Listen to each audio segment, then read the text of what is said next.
blue skies cool. They seduce us, pulling us irresistibly upwards, reminding us to fly our own line, on our wings, and in life. We are the seekers, adventurers, being one with the air, feeling everything and nothing at once. That's the magic we chase. Follow the call. Find your pure, wild flight with NZ Aerosports. Of course, I absolutely love the NZ Aerosports business model. I mean, come on. One glance at an Icarus fuck yeah sticker and you know it lines up perfectly with the fucking pilot mentality. But outside their wonderful use of colorful language and a great company vibe, there's a long list of reasons to say NZ Aerosports, fuck yeah. NZ Aerosports blows me away right out of the gate as a canopy manufacturer with a bold offer. They give you 10 jumps on your brand new nylon to decide if you want to keep it, swap it out, or even return it for a refund. I mean, seriously, how incredible is that?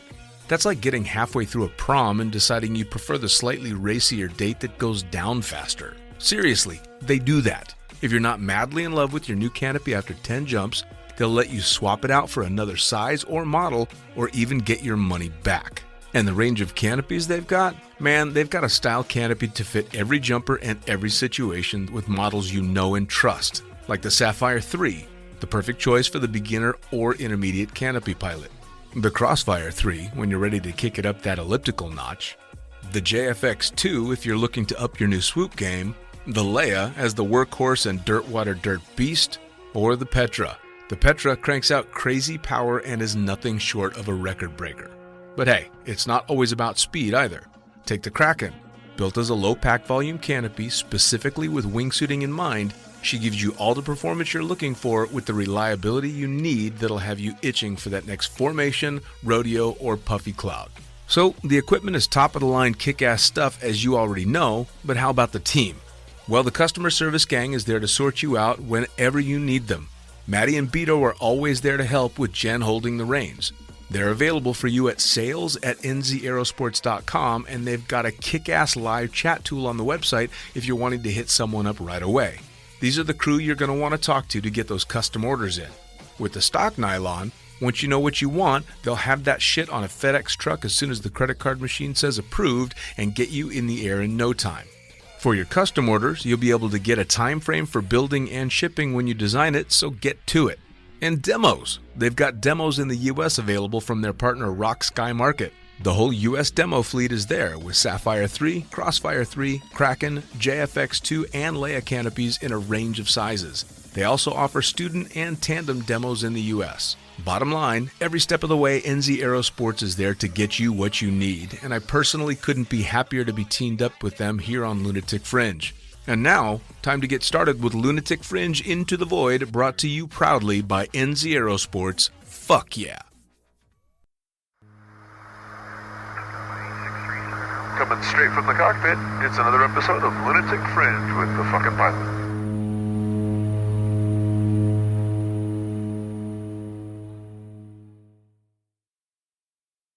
Ready, set, go! All right, back in the can for another edition of Lunatic Fringe Into the Void. And we're going to aim kind of towards safety. I want to hit on a lot this time around because I know that people are back jumping and doing it sporadically. And when you're only kind of current is when you're most likely to not do things right. So with that in mind, who the fuck are you and what do you do? Hey, Dean. My name is Tom Noonan, and I am the UPT Tandem Program Director. I've been doing that for, I guess I'm ending my 8th year. This will be the end of my 8th year here, moving forward into 9. And I've been essentially working in the skydiving industry since 2006, since Ted Strong invited me down to Florida to run his tandem program back in August of 2006. Nice. Mr. Tom Noonan joining us again. That's awesome. I've been actually thinking quite a bit about you for a number of reasons. Just like in the intro, I wanted to talk quite a bit about safety, but you were doing a bunch of really cool things to help support people all around the planet during these crazy times, one of which I was lucky enough to get in on, and that was the Everest jackets. That turned into such an amazing project. To tell the story completely, I would have to go back about 2 years ago. I was actually walking through Kathmandu looking for stone carvings. There's so much art in Kathmandu and in Nepal, and so many artists out there that you meet them every time you walk through the villages and through the towns. And I met this stone carver named Amrit, and he had all these beautiful Om Mani Padme Hum stone carvings that he was selling in his shop with his family. And it was all being done freehand right there in front of us. Oh, wow.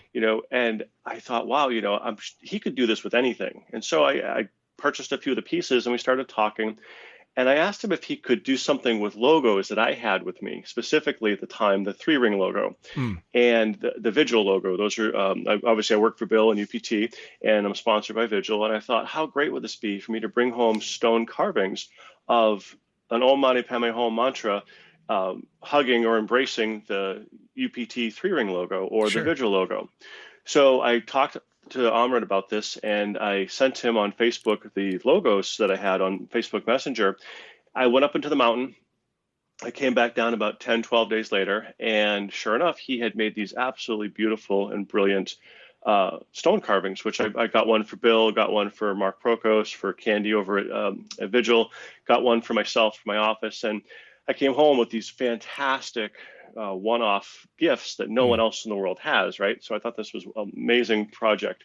Fast forward 2 years later, just about a month ago, I got a text message from Amrit, and we stay in touch on Facebook every now and again. How are you doing? How are you? Things are well. Well, he was giving me an update on the COVID situation in Nepal and Kathmandu. And the easiest way or the simplest way to explain it is up in the mountain, there is no COVID anymore. They managed to, they stopped all flights. So the villagers that live up in the mountains are actually doing quite well. They farm for themselves. They have hydroelectric electricity. So in the absence of tourism, they're basically just getting back to their roots. I have friends up in the mountains that send me messages on Facebook and videos of the families out in the streets or in the walkways, dancing and singing and having all kinds of celebrations. It's quite beautiful. And similarly, in the villages that are far, the villages far outside of the large cities, very similar scenarios. They're able to self-sustain for themselves, and they're just waiting for the COVID crisis to end. Whereas in the cities, specifically in Kathmandu, which is driven almost entirely on tourism dollars in many locations, that there's a lot of problems there, a lot of the same things we see here: unemployment, lack of resources. And so I was chatting with Amrit about this on Facebook, and he just casually said, if there's anything you can do to help in terms of, we maybe take some orders of stone carvings to help him get through this process. I thought, wow, you know what? I can do one better than that. I'm so blessed to be working right now. I'm going to get together with all my friends of Nepal, people that I've taken out to Everest over the last, 5-10 years, emailed 20 people, basically asked for $50 per person, just said, hey, if you guys can give me $50, I'm going to send all this money to Nepal. I ended up raising over $3,000 in about 8 hours, which was extraordinary. My friends just jumped at this opportunity. So I've been able to send Amrit and other friends out there that are in the city, just send them hundreds and hundreds of dollars just as a surprise. Sure. And when you're looking at an environment where the average annual income is $800 a year or $900 a year in the city, based on how that economy works, we're able to send our friends over there 3, 4, and in some cases 6 months worth of revenue of income, which is amazing, to help get them through the process. So that was just, that was probably, or I'd say absolutely, the greatest thing I've done with my time since the COVID shutdown has occurred. I've managed to inspire my other friends to do something extraordinary with me. And as we're doing this, I don't know if this will make sense. This is how my brain works. That was so successful so quickly. I thought, what else can I do? Sure. What's next? And then I thought about my friend Rajan, who makes these Everest jackets for us. And I know that he's a self-made businessman. He's got a family. He operates out of a home factory, and he's got anywhere from 4 to 10 employees, depending upon how busy he is, that he also supports. And I know they're not doing much business right now because the tourism industry and the climbing seasons have been canceled. So I thought, you know what, that Everest skydive jacket, every time I come home with one, people always ask me about them and want to talk about them, and I'll sell them to people just as random, hey, I've got 4 or 5 or 6 of them if you want one. give me $100 for it, and I'll send that $100 back over to Nepal, Sure. just that kind of thing. So I thought, well, first I'm looking at my closet and my gear closet at work, and I had 4 jackets, and I thought, I'm going to sell these. So I put them on Facebook, $100 each, and they were sold in 45 minutes. So I raised $400 more, which again is like 3 or 4 months salary for someone out there. Fantastic. So Sure. I raised that, and then I thought I can do more. What's next?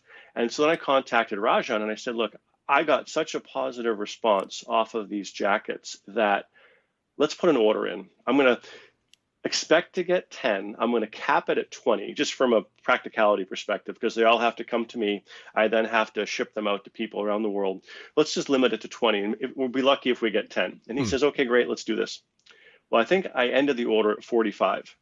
There was so much positive response in this that I couldn't say no, because obviously the whole purpose of this is to generate revenue and income for my friends overseas. Sure.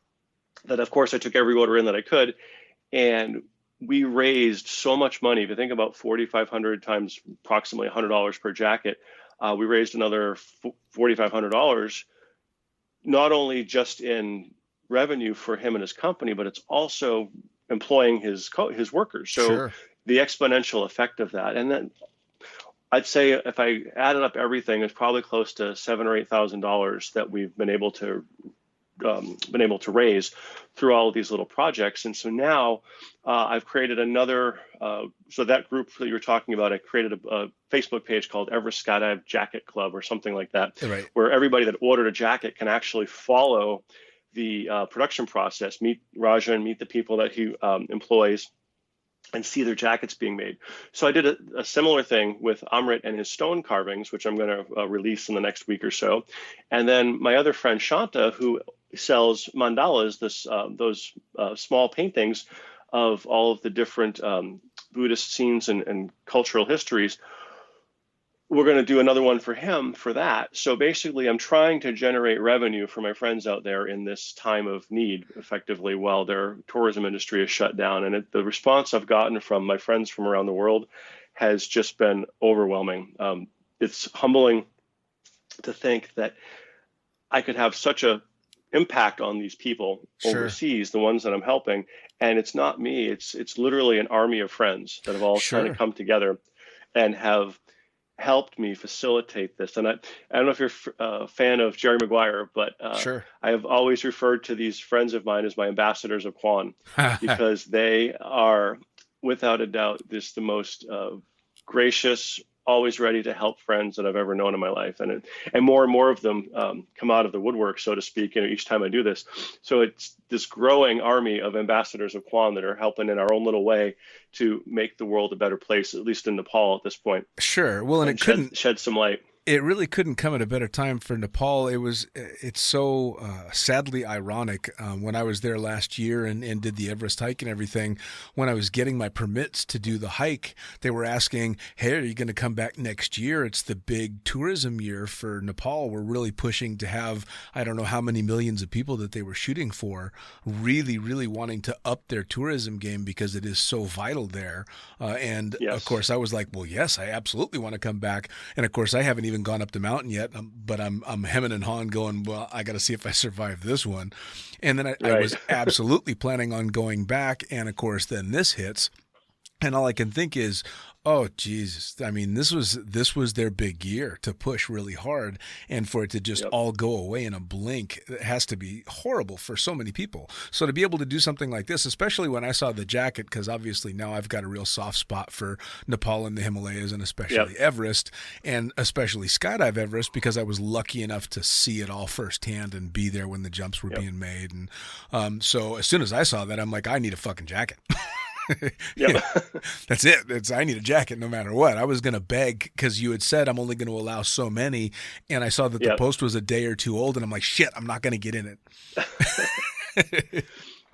No, I was so overwhelmed by the response from friends, and not just the response, but many of them were even sending in additional funds on top of their jacket fee, saying, here, take this extra money and send it over there. So people were making essentially donations on top of their jacket orders, which again, it just, the whole thing just mushroomed, and it was beautiful to see all these people jump on board on this great project. Yes. And to be able to see them being built and to see the people whose lives are being affected by it through this Facebook group, I just think it's an extraordinary opportunity for all of us to basically make the world a little smaller. Yeah, which is always nice, especially when you're talking about people that are as genuine and humble as the Nepalese were. When I was there, I didn't meet one person there that couldn't afford at least a smile for you, which was amazing. Exactly. You know, even the guys that are carrying like 3 of me up the mountain, you'd say namaste and they'd manage to bark it back, even though they've got 500 pounds of shit on their backs, you know, just amazing people. And their cultural spirit is something that I've always found inspiring. Back when there was the unfortunate earthquake a few years ago, and obviously everything associated with the earthquake, people lost loved ones, people lost homes, lost businesses. I stayed in touch with those that I were friends with out there, and every one of them had the same mindset, the same philosophy, if you will, is that today we're going to make the best of today. Sure. If we're living in the street under a tarp for a month while we're waiting for our structure to be rebuilt, the positive is that we're together, you know, and we'll make the best of that moment. We'll make the best of that situation. So whether it's a negative, like when the earthquake occurred, or most recently with the COVID, despite whatever hardships that my friends and coworkers out there are experiencing, every one of them has the same philosophical mindset of, we're just going to be grateful for today. Sure. Let's just get through today, be grateful for it, and tomorrow will provide for us. And I really do find inspiration in that. Oh, yeah. Boy, it'd be nice if we could spread it around the rest of the ball. get the rest of the planet thinking that way. But, hey, baby steps, I guess, right? Yeah, little by little. But that's part of the whole experience. One of the things that I'm most grateful for with Everest Skydive in general is that it's an international event. We've got international staff members, international guests that join us. And those extraordinary human beings that live in Nepal have exposed the world to a better way of thinking in one way or another. Everybody has been inspired in their own capacity. And I've got friends in Australia who are inspired in one way by the people they met and people they work with, others in the UK, others in Europe. So my one little contribution here has simply been to connect all these extraordinary people from different parts of the world, and then that infectious enthusiasm that they learn and that they live with in Nepal, they take home with them. Sure. And I've seen that manifestation of change or adaptation, however you want to frame it, of people's perspectives have been completely opened up when they go home to their home life and bring back the things that they've learned from that culture. I think that's the most valuable commodity that we offer, is the opportunity to experience some form of personal enlightenment. Sure. And it affects everyone differently, but I think everyone that's gone out there has had that personal enlightenment, and it's affected them in different positive ways. So we're really just spreading positivity based on the people that we are blessed to be able to work with and communicate with and call friends in Nepal. Sure. Over the years. Well, when I came back from it, I definitely came back with a different perspective. And granted, in my own crude fashion, my mentality was try and be less of a dick. You know, and it really has rubbed off. I mean, I've got my pictures on the wall, and I've got my my memorabilia, and I have the necklace that was blessed for the ceremony for Skydive Everest and all this stuff. And every time I see it and think about it, my thought is just be nicer. Just be a little bit nicer, because these people are living with 1/1000th of what you have on a daily basis, and they're generally happier than a lot of people I know. So it's really nice to see, and it's nice to remember. Yeah, just be nice. Absolutely. Yeah. I couldn't agree more. Now, on to a not quite as nice subject, the battle back and forth between nationals. I wanted to get your take on that. What do you think of it?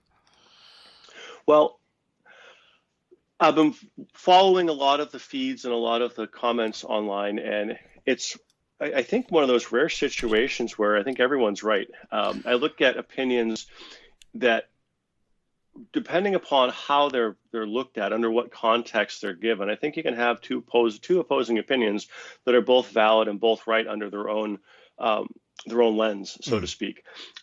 Primarily, I would start with the idea that I'm supportive of the cancellation of nationals, simply for the fact that, on a personal level, seeing the idea of skydivers traveling from all over the country, congregating in one location for a period of time, to me, that looks like a higher than acceptable risk of exposure to spreading COVID, Sure. going back to their home locations. And we're already seeing that on a much smaller basis in some drop zones. So if it can happen on a single drop zone, despite temperature checks, despite testing and all the social distancing protocols that are in place. And let's be fair, honesty to me is the best policy. We have social distancing protocols in place in most drop zones, but we're skydivers, and Sure. skydivers tend not to follow social distancing protocols. Right. They'll still do it in the morning, and then by the afternoon, you'll see people not wearing their masks. And Sure. it's not a good thing or a bad thing. I say it without emotion or opinion of emotion, but my own personal observations is seeing people not social distancing, not wearing their masks. And thankfully, it's been a low incident rate of exposure on singular drop zones. But when you take all of those drop zones and put them together, then you have a much higher potential of creating, I don't want to use the term spike in the Sure. curve, Sure. just like they say in the news. Yeah. And to me, that makes the most sense. The health of the community, the health of our friends in the sport. Well, That sure. being said, I also appreciate the competitive nature and of our teams and of competitors in the sport, or really in any sport, that are willing to risk that to compete and to win. So I have a tremendous amount of respect for competitors that want to still push through this, still go on and compete with one another. And ultimately, I think that with USPA's, my understanding, USPA is only doing their due diligence right now. I think I read that verbatim online, that right now they're simply exploring all their options without reservation of a decision, and that they haven't made any decisions. They're not leaning one way or the other. They're simply trying to look at all possible outcomes of this. And having been on the board for, I want to say 7 or 8 years, I know that from the general membership perspective, from time to time, we develop an idea that, well, the board's there for themselves, or the board's not representative of the general population, or they're not listening to us. And I think that happens in every political arena. I think that happens in every board of directorship, if you will, in situations like this across other sports. But what I can say from my first person experience is that everyone, especially the competition committee, everyone in the board process truly is committed to the membership and the membership's best interest. They are willing to listen to everyone. And I think sometimes when we present good arguments and we're not immediately accepted of them, we kind of step back and go, well, I gave you a good argument. Why are you not acting on it? Right. And it really does take a leader, a strong person, to say, that was a great argument, or it was a great opinion. But before we act on it, we're going to step back and look at other perspectives and look at other possible outcomes before making that final decision that's going to affect everyone. Sure. So all that being said, I think that's where I'm at with this. I would end by saying I absolutely commend Skydive City, Susan Stark, Joni, Cam, the entire group there, for making the decision they made to realize that it wasn't in their best interest of the safety of the community Sure. for them to hold it at this point. And I'm friends with Cam, I'm friends with Susan, and they're 2 hours away from me here in Florida. I am so proud of them for making that decision. I think it was the right decision, and I'm supportive of them 100% in doing so. Well, and what a tough decision to make. I mean, all the planning and the effort that goes into getting ready for something like the Nationals, and to have to, at such a late date, go, we just can't do this. That's such a huge loss. And I think I'm a bit like you. I am not at all opposed to the Nationals not going on, only because I think there's just too many possibilities. I made a comment on a post of one of the competitors who's very much against the competition going forward, and there was an argument for the competition, that being that skydivers are great at risk management and this type of stuff. And my response to him was, yes, skydivers are amazing at that, but at some point there also comes a time when you just stand down from the load because there's too many variables, just too many things. Agreed. And when it's absolutely, people from so many different drop zones, and then the traveling. I mean, I think the traveling would be even more risky, because now you're, coming into contact with God knows how many people that may or may not be safe most of the time. There's just too many ifs for right now. And with the craziness that's going on in the States, there'll be another competition, in my opinion. Absolutely. It's also that kind of ties in, being safe with the Nationals also ties into the big point that I wanted to speak to you about today, and that's safety. I know that with drop zones reopening, I just saw a post not that long ago from USPA members talking about the rash of incidents that have been happening, primarily swooping accidents, from people that are right back at it and pushing hard, that haven't been uncurrent in years. And I really kind of wanted to get your take on what people need to be doing now as things are slowly opening up to, kind of make sure that they're not, flying with their heads up their asses. I'm happy to give my thoughts on that. I got my A license August of 2000, I think it was. And this is the first time in 20 years that I actually went on current. I've jumped all year, every year for the last 20 years. And with the COVID stand down, I actually went on current on this year. And it was by choice. I say that as a risk mitigation comment, as we talked about that. You were mentioned earlier about risk mitigation and skydivers. Sure. I had the opportunity to stay current as the drop zone was flying loads.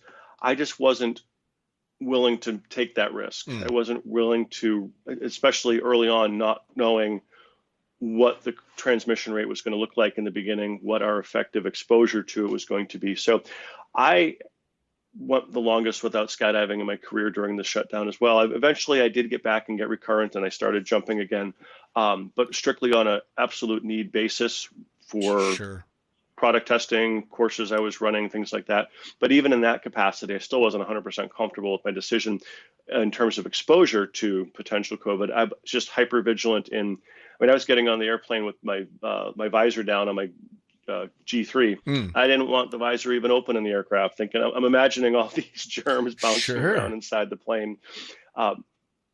So that being said, when it comes to canopy flight, I don't think that it is unexpected that when we take a break and then immediately jump back into high performance canopy flight, that there's going to be a curve of experience that's going to have to be rebuilt back up again in order to return to what would be considered a relatively safe environment.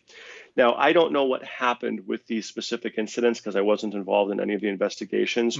But what I look at in something like this is that most people don't have access to a range of parachutes. They don't have access to, say, a Peregrine 68, a Valkyrie 92, a Leo 103, a Crossfire 3120, a Sabre 3170. They don't have access to a large progression of parachutes to basically step them back down again to their high performance parachutes. It's possible, and it would seem almost logical, that one of the reasons why we're seeing incidents on high performance parachutes is that people aren't either able or capable or maybe thinking about the possibility of going back onto, say, a student canopy, and flying a couple of jumps on a Sabre 2 190, a 120, getting themselves stair-stepped back down into that high performance range. It might simply be that we've been locked down for so long, the green light is on, no pun intended, the green light is on, and we run to the drop zone with our rig, we throw it on our back, and we look at our past experiences, our past levels of skill and successes and think, well, I'll be fine. I'll be all right. Let me just get up there, get my knees in the breeze. And this is the only parachute I've flown for the last 2,000 jumps. I'll be fine with it. But those subtle skill set deteriorations, whether it's an exact altitude reference that you were used to, whether it's how long or how deep you hold your turn, those sorts of things are diminished skills. Skill set is diminished in any capacity. I use my Rubik's Cube as an example. When COVID first started, I could solve my Rubik's Cube in 2 minutes. I was doing it every day, all day. Today, I picked it up this morning. I try to do it once a day. It's like 3 or 4 minutes for me to solve the Rubik's Cube. I have the same skill set, but it's been dramatically diminished because I haven't done it as often over the last 4 months. And I think parachute skill sets are no different. I think that, or skydiving, really any skill set is no different. The less we do it, well, we still know how to do it. It's not something that we do well right out the gate for most of us. And for anyone that's ever driven a car with the steering wheel on the opposite side of what they're used to, that's another great analogy for it, meaning like when I go to New Zealand or to Australia, the first day or two I'm back there driving, I'm like a student driver. I am absolutely slow, deliberate. Within 3 days, I'm back into a flow state as though I've been driving this way my whole life.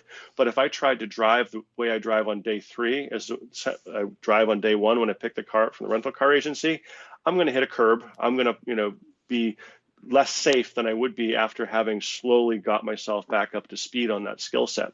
Sure. And I think that's probably the causality of a lot of these incidents that we're seeing today, is just the recognition, or maybe lack of recognition, that our skill sets are perishable, and we can't go from complete rest to jumping back into a competitive or high performance environment without allowing for a transition. And everyone's transition time frame is going to be different.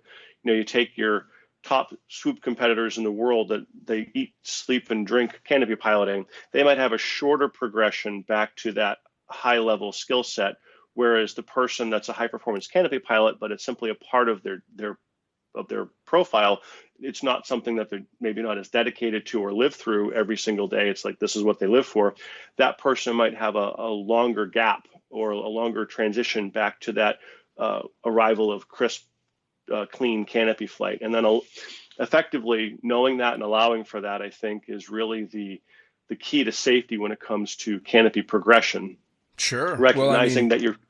I can say that because I normally fly a Velo 96, but I've not been on it for months now, and I'm hesitant. I mean, normally that canopy to me is fun, but I don't consider it holy shit. But I also don't fly super aggressively with it. I'm relatively mellow. But that being said, I would not be comfortable after 4 months off, going out and jumping that like I'd been on it yesterday. I would absolutely want to take a few jumps on something a little bit more casual. I couldn't agree more. And from my perspective, I remember I said earlier about, not everybody has access to a tremendous amount of parachute sizes, and not that you need that to be safe either. I have 2 parachutes. I have a Storm 135 and a Valkyrie 103.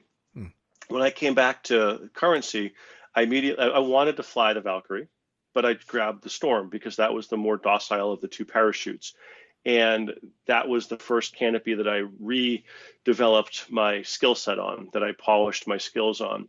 And I still haven't taken my Valkyrie out of the gear closet yet, simply because I haven't been in a position where I felt comfortable using it today. Sure. And when I take it out, I'm going to take it out and land it in the student area uninterrupted as many times as necessary. When I say student area, Skydive DeLand has a large area in the middle of the airport away from traffic. So I'm going to land out there away from traffic. I don't want you thinking I'm cutting off students here. But I'm going to make dedicated jumps landing in the largest possible landing area without traffic by myself to ensure that I've honed that skill set. And if and when I feel comfortable, I will then move it to the main landing area. Sure. And if I don't feel comfortable moving it to the main landing area, I'm certainly not going to feel comfortable initiating higher or bigger turns. Sure. And everything I'm do is going to try to be slow and methodical. It doesn't mean I still am not capable of frapping myself in, misjudging something, and getting injured. That can happen to anyone. We're all human. We all have that ability to make mistakes. But I'm recognizing that, especially today, given the shutdown and the skill deterioration that I've noticeably experienced in my skydiving, I'm taking it as slow as possible to bring myself back to that point. I'm 46. I can't afford to put any metal in my body right now. Right. And that's one of my greatest, I think, if I were to brag about anything in skydiving that I've accomplished, 20 years in the sport, I can walk through a metal detector and not set it off. That's good. That's good. And that the number of people that can say that gets a little bit smaller every year. Yeah, it's a smaller and smaller population every year. Well, I mean, it makes perfect sense to take your time and get back into it in regard to canopies slowly. And if you have access to larger, more docile canopies, to do that. I mean, the flight crews that I work with, we had all gone, 3 and almost 4 months without flying an aircraft. And we did not just hop in the airplane and go start flying loads. Every single one of us got reacquainted with the aircraft. Every single one of us sat and did drills in the cockpit. Every single one of us went and flew around the patch on our own, being very methodical and mellow just to get back into that. Because you hop back in the cockpit of a jump plane and you're looking around going, all right, where the fuck is that switch? And what do I do here? And that's obviously not the mindset that you want to be in when you're back to, having jumpers on board and it's game time, so it's the same thing with canopies. Obviously it's just your ass on the line. Although if you're a tandem instructor that's been down this entire time and having to get reacquainted, I think it's even more important that you take your time and get that skill set back, because it's not just you, it's you and somebody else. Have you been doing recurrency stuff for tandem guys while all of this is going on? So our tandem recurrency has actually been really smooth. It's a 90-day, 180-day, 2-year recurrency cycle, meaning that if someone goes over 90 days, that's their first recurrency. Over 180 days, it's a slightly more engaged recurrency. And then over 2 years, that's essentially a retraining. So thankfully that the COVID reopenings, if we can call it that, most people only fell under the 90-day recurrency, a few 180 days, but both of those recurrencies are effectively self-supervised. So we haven't really run into any issues where people have gone so long with tandem jumping that they haven't been able to get recurrent either on their own, or in the highly unlikely scenario someone's gone an extended period of time, that they have access to examiners to assist them in getting recurrent. So we have seen a tremendous volume of recurrencies come in as the world has started to open back up again. And thankfully, we haven't seen any structural, operational problems with it. That's good. That's good. It's kind of making sure that all the bases are covered as things get going. I mean, obviously nothing like this has ever happened before. So it's all, very uncharted waters, but I think being as methodical as possible is the smartest thing. Again, back to the same mentality of the idea behind canceling nationals is let's just be smart. We already do silly stuff. Let's be really smart about that silly stuff. Now, that being said, I saw a post that you put out not that long ago, I think probably last week, that gained a lot of traction that I want you to talk about, which is the AAD discussion that you put out. I've been talking about AADs at PIA seminars and some of the other symposiums that I go to in Australia and the UK, probably the last 4 or 5 years. It's really been a passion of mine to try to communicate to people more and more about their automatic activation devices. And the reason for this is that, and again, I'm not that old in the sport, but 20 years is a good amount of time. Sure. When I first started skydiving, I had a Cypress. I had a single unit Cypress. It was not multi-mode. And I was trained, set it and forget it. Because at the time, that was the mentality. It was the philosophy of the system, of the unit. Turn it on at the beginning of the day, and then it's so functional, it'll even turn itself off at the end of the day. You don't even have to turn it off. Sure. And that's how I operated. I was a belly flyer. Eventually, I started sky surfing when I got enough jumps. But largely, my AED had no real effect on the type of AED or the mode it was in, had no effect on how I was using it, because at the time, there really wasn't any parameters that could be exceeded by the type of skydiving we were doing. Sure.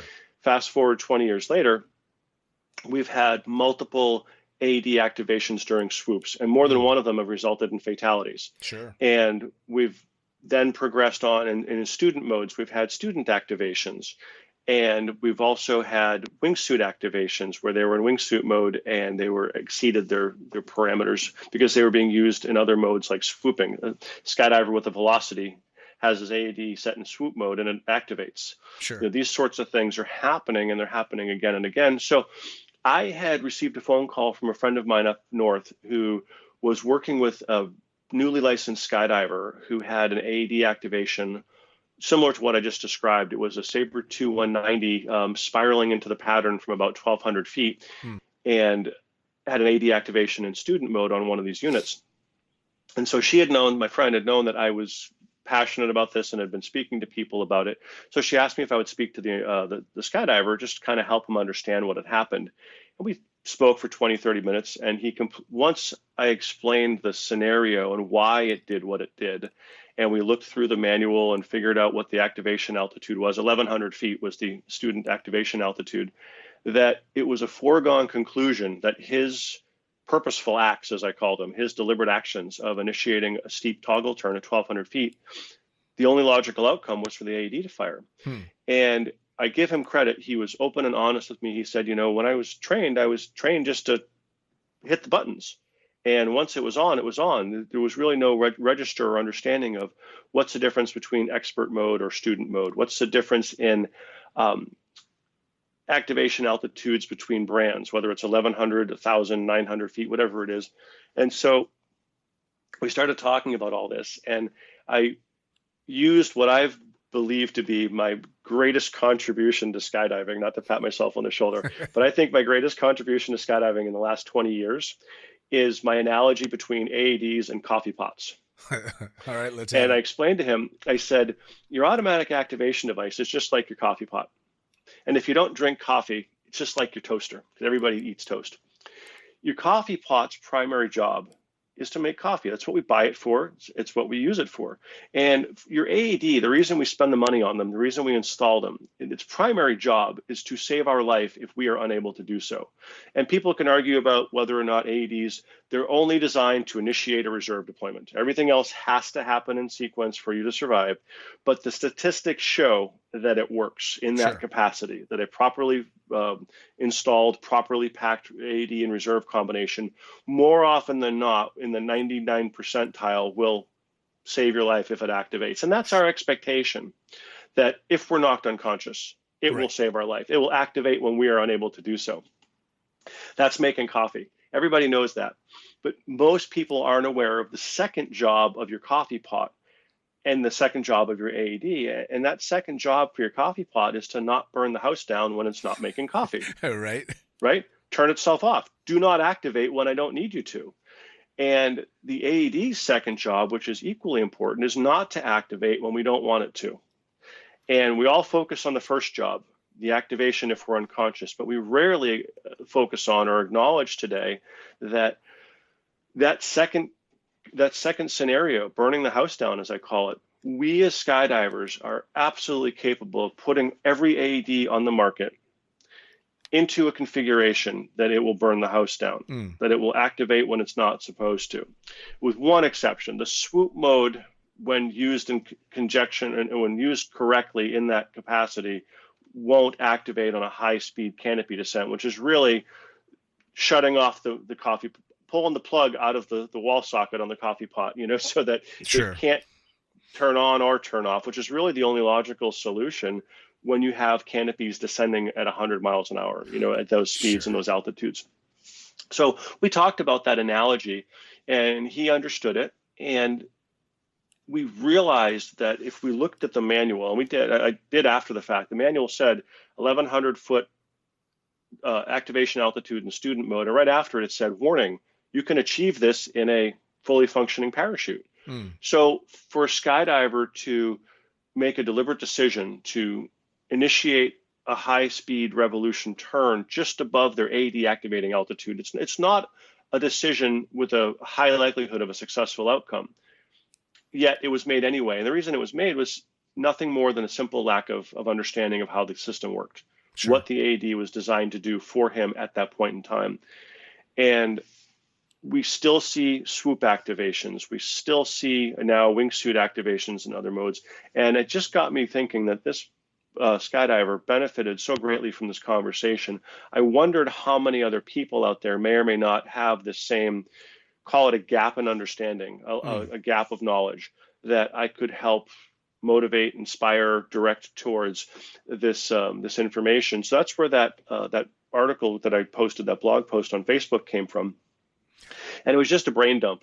I put everything in the conversation that I had with him down on paper or down on text. And my response to that has been absolutely phenomenal. I'm getting messages from skydivers around the world saying that it was shared to them. They didn't understand what their AED function was. They read the manual. They now know what altitudes not to initiate turns at, and they have a better understanding of how their AEDs work. And as I ended that article with, if only one person reads this and realizes that, hey, I need to watch my multi-mode AAD count all the way down to pro mode or just to extreme mode to know what mode it is in to prevent someone from having an AAD fire on a swoop. Canopies like the Valkyrie and the Leia, I call them hyper class canopies. I just kind of made that up, but they're hyper class. And the reason they're hyper class is they're not pro. They're not your Peregrines or your Petras, but they're pretty darn close to it. And if we step back to the VXs and the velocities, you could get a velocity or a VX to fire in swoop mode. Fire in pro mode, but you had to be perfect. You had to have the perfect power band, the perfect initiation height. You had to let that canopy build up all the speed it wanted and it needed. And if you were a good enough canopy pilot, you could have an AD activation on your velocities, your JVXs, all those prior generation cross-brace canopies. Sure. Today, however, and I think this is something lost in translation in the community, is that the Leias and the Valkyries are so close to pro mode, pro caliber wings. You don't have to be perfect in your turn and your execution and your skill set to activate at those pro and expert speeds. Because we're seeing more and more of that these Valkyries and these Leias are so efficient and such great wings that not so great canopy pilots, and by that I just mean people that are not pros, people that are not CP trainers, CP professionals, if you will, that the everyday skydiver, myself included, who's admittedly not a high performance canopy pilot at the CP realm and probably will never be, but I can initiate an activation on my Valkyrie if I jump one small enough, if I have a decent of enough turn. So understanding that these hyper class canopies are so close to the firing parameters on every single descent that we as skydivers, I also said in my article, I'm the sole stakeholder in my own safety when I put that parachute on my back. Sure. If I jump the difference between a 103 and an 84, and that difference is the speed differential to activate my AD in expert or pro mode, and I don't know that, and I'm not aware of that information, that's on me and no one else. Sure. And that's why we see people jump with GPSs like Flytech to see what are their descent speeds, what are they? Are they coming close? Are they near it? And ultimately why people, when they're jumping these hyperclass canopies, and even with the old school velocities and VXs, should be jumping them in swoop mode as opposed to pro mode. Because the next time we lose a skydiver on a swoop activation, it's going to anger, obviously, the community, because it's going to be perceived as though the unit performed incorrectly. Right. But the unit's only a calculator. It's calculating airspeed changes or air pressure changes, and it's calculating that into airspeed and descent rates. And we as a community are capable more than ever today of putting ourselves and our parachute systems in parameters above and in excess of those firing parameters. And it's our job not to do that. If we're going to use an AED, we have to, you know what your stall speeds are in your aircraft. And if you fly that plane into a stall, it's not the plane's fault that fell out of the sky. Right. It's your fault for not giving it enough airspeed to stay aloft. I wonder how many horrified gasps there would be from jumpers around if they had an AAD that told them how close they were to a Cypress fire or a Vigil fire. Can you imagine? You land and it tells you 4 out of the 8 jumps you did, you almost fired your AAD. You'd shit yourself. Yep. It'd be hundreds. I would assume hundreds of skydivers, if not thousands, because we don't know unless we use GPS. And even the GPS isn't perfect. It's a good estimate, but it's not exact. You know, it's not 100% infallible. So just understanding what the AAD is designed to do, and really, I think I'll close this out with the thing that I took away from this, which I hope is also something that we look at as a community, is that the transition of ownership of responsibility. When I'm an AFF student, if you're my AFF instructor, you're probably turning my AED on the first time for me and showing me how it's done. And the second time I do it, I'm turning it on under your supervision. You know, I'm hitting the button 4 times. And that's about all I'm going to be taught about the AED as an AFF student, because it's really not a need to know to save my life. Sure. I need to know it's on. I don't need to know what the parameters are when you're trying to put other more important pieces of information in my head, like stable body position, exit sequence, canopy flight, things like that. But as we progress as skydivers into coach students and onto A-licensed jumpers, that transition of responsibility, of gear knowledge has to occur. And it does, but it doesn't occur in a consistent manner. You can have two drop zones teaching the same program, but one is going to have a higher intuitive understanding of gear, let's say, because maybe you have a master rigger or a sponsored athlete that works for, that's representing an AED manufacturer or a harness container manufacturer. So they might get a higher level of exposure to the gear side of it than someone who's at a drop zone that doesn't have that. Sure. So I think recognizing that just because we have A-licenses, we don't all have the same relative understanding of equipment. Sure. Because we haven't all learned in the same environments. And that's the highlight that I was hoping to get with this. And I think I did. Like I said, based on the responses back, I'm so glad that I did that. It's been one of the most productive things I've done with my COVID time for sure. I'm getting, I think it's been shared 50 plus times across different platforms. And I'm getting personal feedback from people thanking me for taking the time to do it, sure, and that it's now made them safer. Well, so I can't be any happier. This is one of the winning scenarios for social media, is that it spreads words like this. Because, let's face it, modern day skydiving, there's a lot of really big organizations out there that do an amazing job of teaching their students, and a lot of amazing canopy courses that, it's one group on multiple drop zones, and so many huge resources for learning. But there's also still a lot of mom and pop operations where, and even in the big operations, things slip through the cracks, or instructors gloss over one area that they don't think is quite as important, and they come back to it later. But something like this gets out there to people that maybe just didn't take the time to learn themselves. They were never introduced to this kind of stuff. Just like you and I, they got the you push it 4 times, wait until it counts to 0 and go jump. Because I was the set it and forget it generation as well. I started jumping just about the time the Cypress was becoming the you have to have this thing. Before then it was the FXCs, or I don't even remember if that's the name of them, the bricks that would be strapped to your hip and stuff like that. Yep. It went from this might work to a you need to have this, but the training wasn't necessarily there. So stuff like this, especially being put out in these platforms and shared when we're all sitting on the couch wondering what the hell to do next, is great, especially now that we're starting to jump again. And that to me has been the biggest fear factor, I guess you could call it, is that when we started getting when the world started opening back up again, I tend to think in, I don't want to say negative terms, but I was so worried that this kind of information was not going to be out there. And not just with AEDs, but even with canopy flying, separating from CP for a moment, just in general, making sure we have the right parachute over our head at this point in our life, meaning coming out of COVID, is as critical as it's ever been. And what I mean by that is that most skydivers, myself included, we tend to plan for when things go right. We want the best parachute, especially if we're going to spend thousands of dollars on them. The best parachute for the maximum amount of fun, maximum amount of enjoyment and utilization.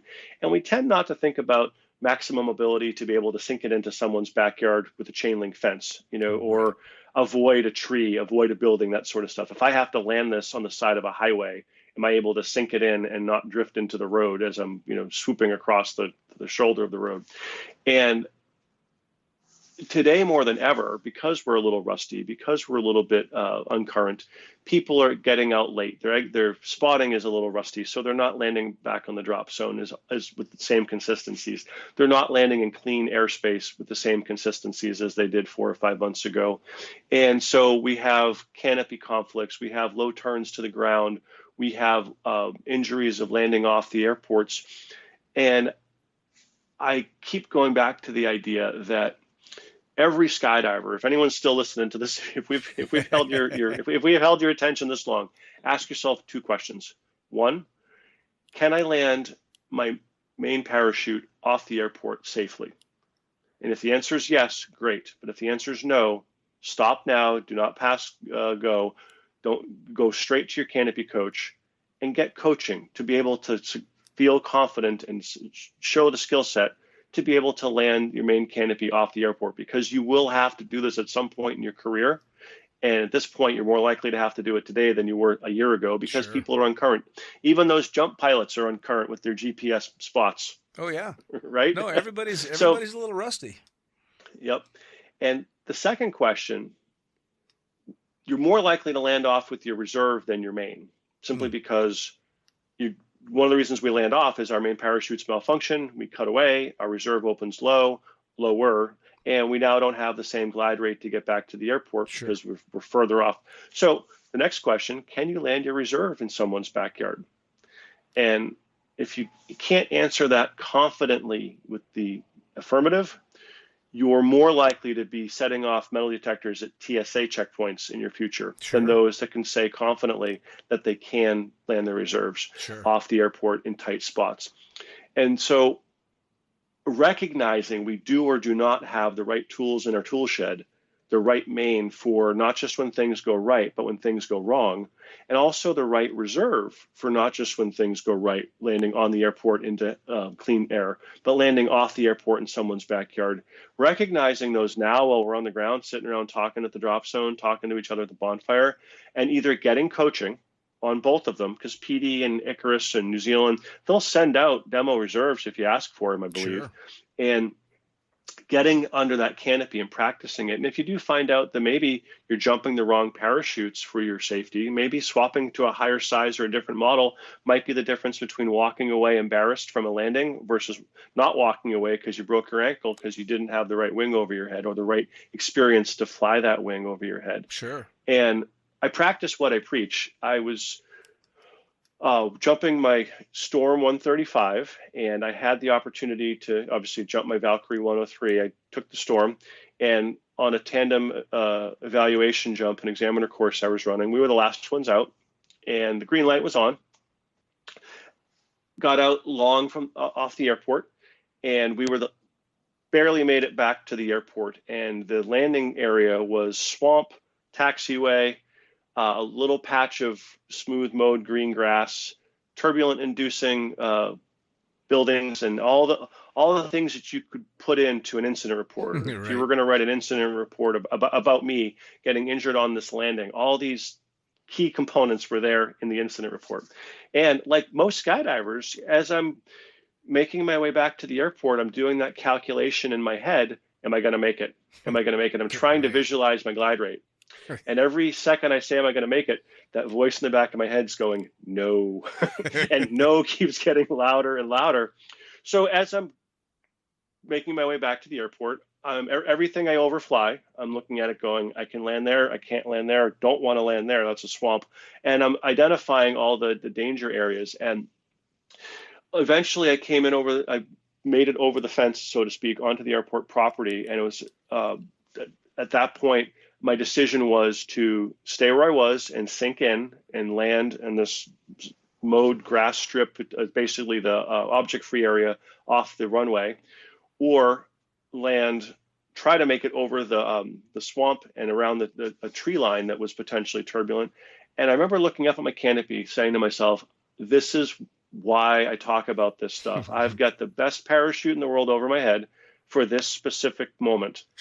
Things are not what I planned them to be. I had planned to land in the student area with my tandems, which was 300 yards away, but instead I'm landing in a really tight, ugly spot, and I have a parachute that I can bring in 3/4 breaks and sink it in. I'm in control of my flight path, and I was imagining my Valkyrie 103. If that was over my head at this currency level, I probably would have been okay, but it would have been as much of my luck bucket than my skill bucket.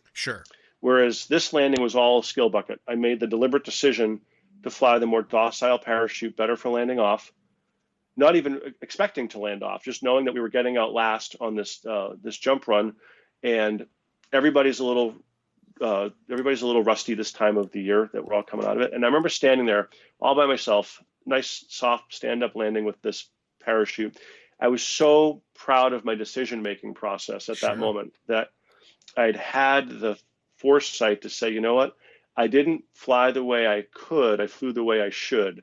I didn't jump the maximum fun parachute that I could. I jump the parachute that I should in this environment. Sure. Well, and And again, if that's the big thing. I mean, it really is. I mean, there's no, and I would imagine that most of the jumpers listening to this know the feeling of getting saddled out under your canopy, stowing the slider, and taking a look, and the only thing that comes into your mind is, fuck. Yep. You know, and it's a sinking feeling, especially when, I used to jump at Cross Keys quite a lot. And there's a couple of spots where if you're out, you're in for an interesting landing, to say the least. And, you don't want to look up at a Velo 96 with a very small yard surrounded by very tall trees if you don't know how to fly that parachute. I was given the best advice ever very early in the sport in regard to canopies, and that is you fly the canopy that you've got until you can literally fly it in every single condition you might find yourself in. Be able to fly it into the wind, crosswind, downwind, in tight areas, in big wide open air. Know that you can fly that parachute in every way possible before you even think about stepping down to that next parachute. And I took that advice to heart, and I still walk in a straight line. So it's worked. That's fantastic. Yeah. That's great. There really is nothing worse than hanging in the harness and looking and going, oh man. And, trying to do that geometry on the fly, so to speak. Am I going to clear the trees? Yep. Am I going to make it back to the landing area? Are there going to be rotors if I get too close to these trees? It's just so many ifs, so definitely the way to do it is exactly what you're saying. Well, I've asked this question in front of a room of 200 people, and I've said, there's no wrong answers when you're on the ground. We're having a conversation as friends here in these seminars, and I would encourage you to be honest with me. Be honest with yourselves. How many of you feel comfortable you can land your main parachute off the airport safely?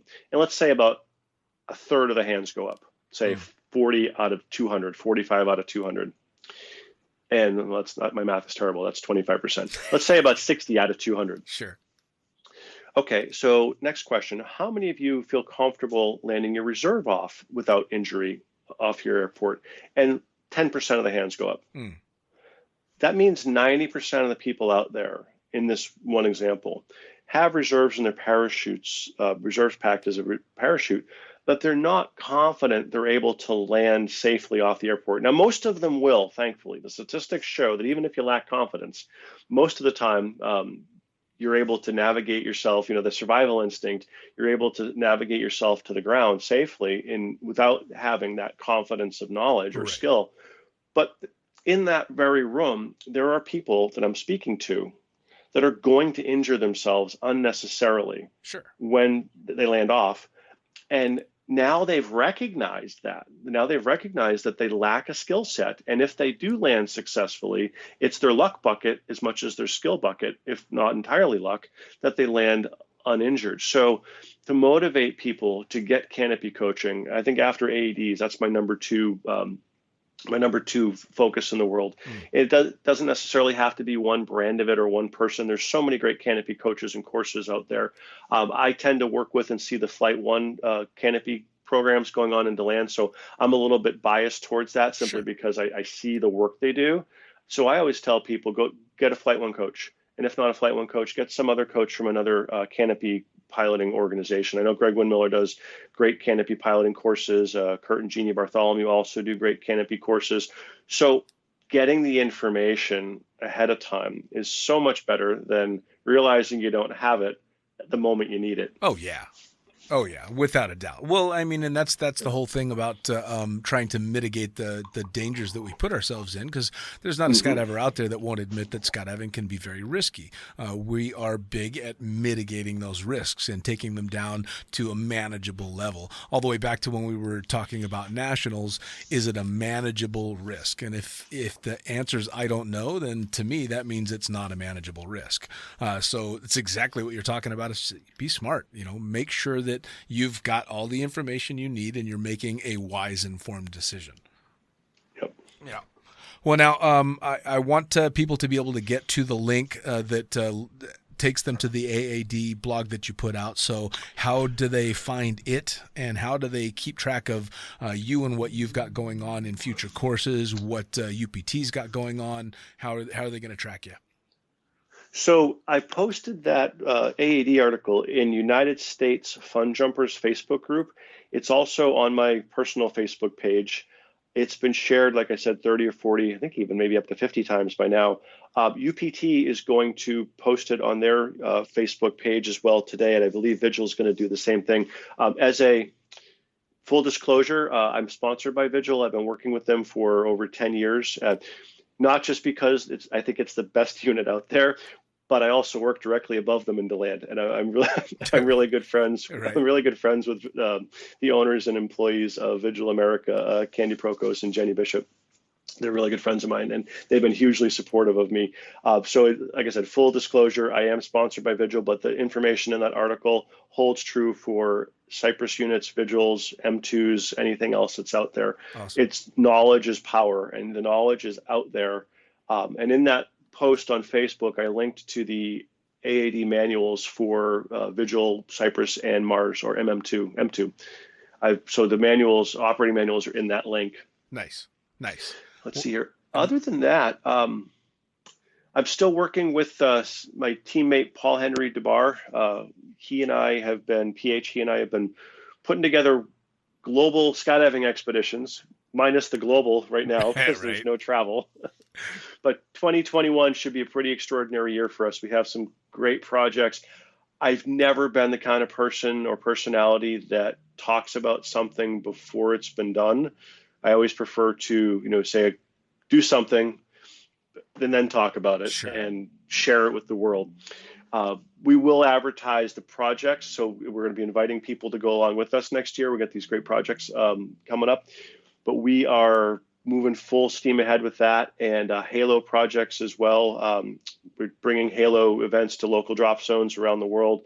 And we have some pretty exciting news in the Halo world. I'll save that for our next conversation, but we have some pretty great projects and even products coming down the pipe in our sport Halo world. So despite the fact I haven't traveled in the last 5 months, but keeping busy, I've actually been busier home now than I ever have been before. And just like you were saying, when you moved in with your girlfriend after 4 days for 3 months, Julie and I have been together almost 8 years. And this is the longest I've been home in that 8 year period. It's usually I was home for 2 weeks, gone for a week, home for 2 weeks, gone for a week.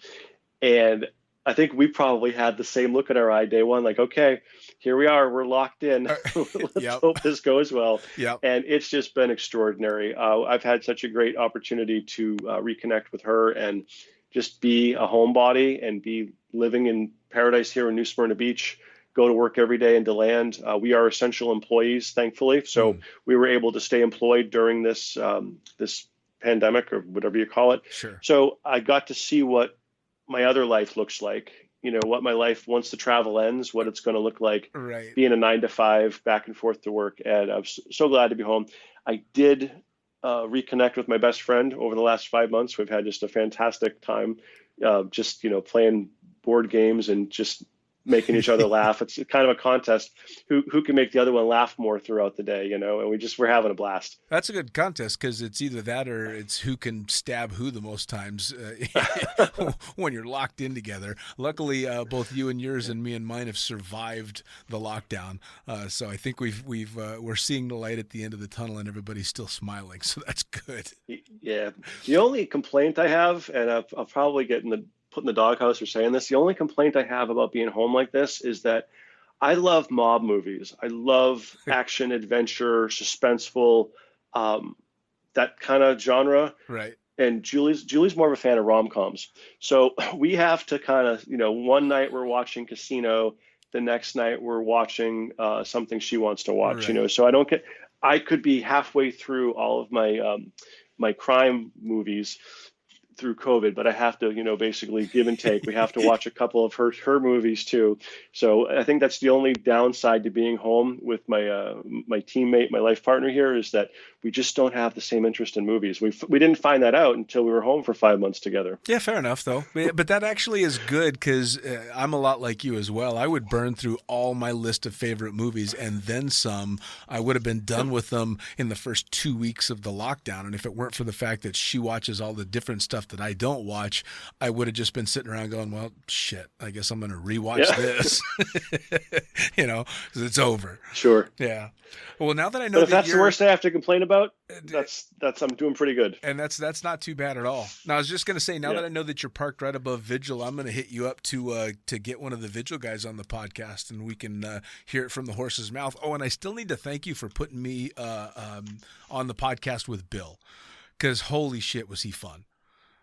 I listened to that. That was what a great. All your podcasts have been great, but that one I listened to attentively because I know how dynamic of a speaker he is, and his stories, his storytelling, his cadence, how he speaks. He's just I could listen to that for hours and hours. I do listen to that from time to time, for hours. He's just such an extraordinary guy. It was wonderful. And the funny thing is, I actually had to do it twice because he was on vacation both times. Yep. The first time he did it, and the connection was horrible. So we got about halfway through the podcast, and it's dawning on me that the quality is just not going to be good enough for me to put up. There's no way. Yep. But the stories he was telling, I was pissing my pants. I'm like, I can't believe he said that. It's holy shit. And so I thought when we did it the second time around, he would be a little bit more tempered. Because you know how people are. They'll go, oh, yeah, maybe I was a little too loose on that one. Not Bill. It was beautiful. He was just throwing stuff out left and right. And of course, for me and all our generation of skydivers, I mean, that's Uncle Bill, man. My first jump was staring at that beard and that horrible wood paneling behind him, watching that video, and and realizing just how sharp this guy is and how much he's contributed to the sport, and how stupid they were too. They were crazy. They were absolutely out of their minds in the most wonderful way. So it was, again, I got to thank you for putting me in touch with him and getting that one set up, because it was amazing. Well, that's what I do. I connect extraordinary people with each other. Yeah, man, it was. Well, with that, hell, I'm going to end that on a high note. Tom, thank you once again so much for taking the time. I want to hear about all these next projects that are coming up as they start to come to fruition. Thank you, Dean. And if I could ask one thing of you, as you publish this and or promote it. Sure. I'm just one voice with a very singular view of things because of what I do and where I work and how I see the world. I would encourage you to encourage your audience to make their voices heard. Sure. Everybody has ideas on safety, and some people are going to be able to connect with others that I can't or haven't, or be subject matter experts in areas I have no clue. Sure. And I love seeing people put stuff out like that, like PD's Tip Tuesday, things like that. Encourage your audience to make their voice heard for safety. I think that will be great for all of us. Absolutely. And I'm looking forward to reading and listening to other people's recommendations. I want to get better and safer too, and I certainly don't have all the answers. So if we could take this podcast and use it as a launching board for post-COVID reintroduction into everyday skydiving, what else is out there that we need to remind ourselves about? And if we take that path, I think this time was extraordinarily well spent. If somebody takes the reins here and puts the next safety article, the next podcast out on safety, and we'll just keep doing that and making the community safer. Oh man, I think that's a fantastic idea. And everybody, you just heard it. Tom's telling you, get that information out there. If you've got a unique take on a safety issue, or you've got a question about safety and you want it answered, you need answers to these things, get it out there. The social media that we've got nowadays and the groups that we have in regard to skydiving are so out there and so helpful that those questions are going to get answered. And if you've got answers, get them to people that need them. And again, Tom, fantastic. I really appreciate your time, man. You have a great one. I know you're a busy guy, but we will talk again soon. Dean, always great to catch up with you. Take care. And there you go. Another episode of Lunatic Fringe Into the Void in the can, brought to you as always by, that's right, NZ Aerosports. Fuck yeah. Brought to you by Summit Parachute Systems. Head to summitparachutesystems.com. You can check out the badass pilot rigs that Jarrett Martin and the family are cranking out over there, as well as the incredible rigging courses that Jarrett gives. As for me, I am the fucking pilot. Head to thefuckingpilot.net or theprincesspilot.com, where you can find links to all the previous podcasts and both the books. We'll see you next time.